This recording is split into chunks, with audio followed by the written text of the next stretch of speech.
Hi guys, this is Neuser and I have quite a special video for you guys today. This is a custom game with me and 9 other friends that decided to match up against each other.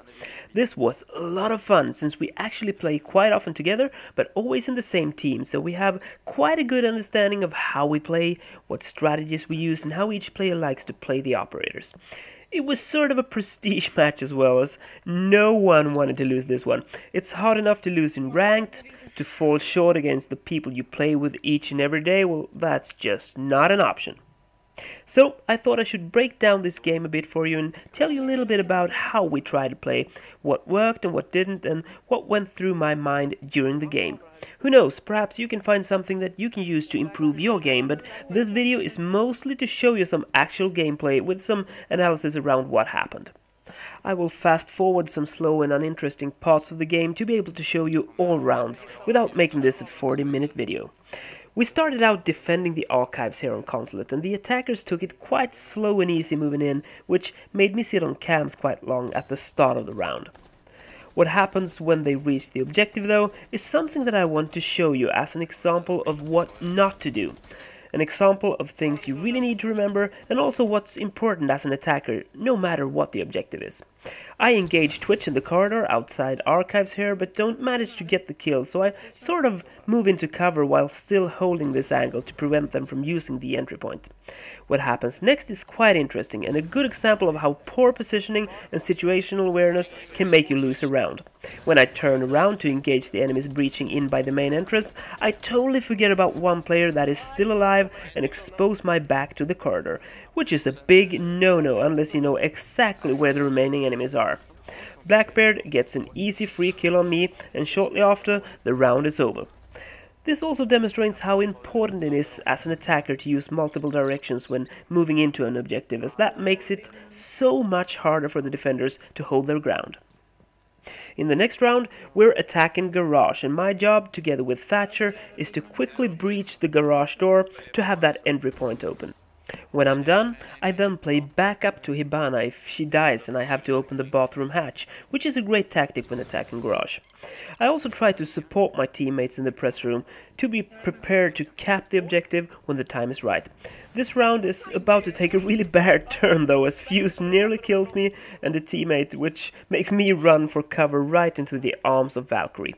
We managed to secure the win quite easily though, and with the garage door open, the defenders were probably focusing a bit too much on that while we decided to use other points of entry.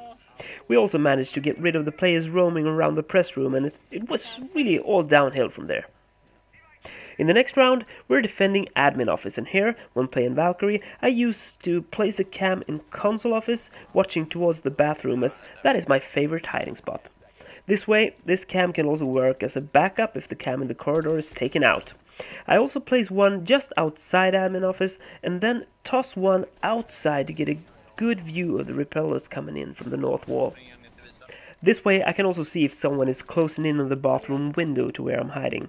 In that case I go off cam to be prepared for breaches or fuse charges, but this guy seems to continue up on the roof, so I'm still fairly safe in my hiding spot. Fast forwarding a bit here, we notice one attacker breaching the window next to the balcony, so I try to keep my eyes on that while communicating with my teammate so we can take turns on checking that window so I can stay on cams as well.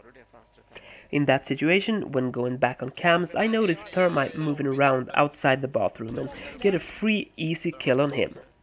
As the time starts to run out, the two remaining attackers turn out to be repelling, which makes it quite easy for us as we don't have anything else to be aware of, since there are only 2 left.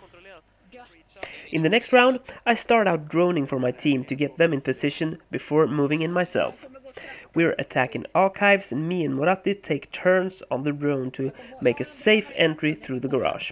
As he calls all clear in cafeteria and corridor, I then quickly go in and open up the storage room and the corridor to have 2 additional entry points besides the doors to make it as hard as possible for the defenders to keep track of us.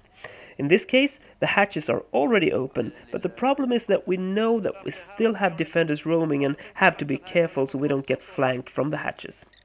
As we enter the objective room, it's obvious how crucial good communication actually is. As I'm covering the left hatch here, one of my teammates calls out the defender will drop through the hatch to the right. The only problem is that she wasn't talking to me. And as I move my sights to the right, I get killed from the very spot I was covering just a second ago. These things happen so easily and really proves how accurate you need to be with your callouts, especially in tense situations like this. Now, this player is usually giving great callouts and often finish on top on the scoreboard as well, but this is a good reminder of the role that communication plays in a game like Rainbow Six Siege. In round 5, we're defending Garage and decide to take control of the press room by spreading out on the top floor to be able to quickly get back to the Garage from multiple directions and also to stay away from the fuse charges raining in on the press room. As one of my teammates spots Ash in the back stairs leading to Garage, I decide to push her from press room while my teammates on ground floor push down to the objective. I get the kill, and after 3 more quick kills in the last seconds of the game, we have the match point. In this last round, we attack admin, and I manage to spot Mute hiding in my favorite spot in the bathroom. I spot him before jumping in and going for the pre-fire to get an advantage, as I know exactly where he's sitting. As we manage to get a 4-1, the last one defender is in a really tough spot, although he actually managed to get a kill before he has to surrender. So that's actually it for today, guys. Give me a thumbs up if you like this sort of videos, and I will most definitely do more. And hit that subscribe button if you're not already a subscriber to stay up to date with my future content.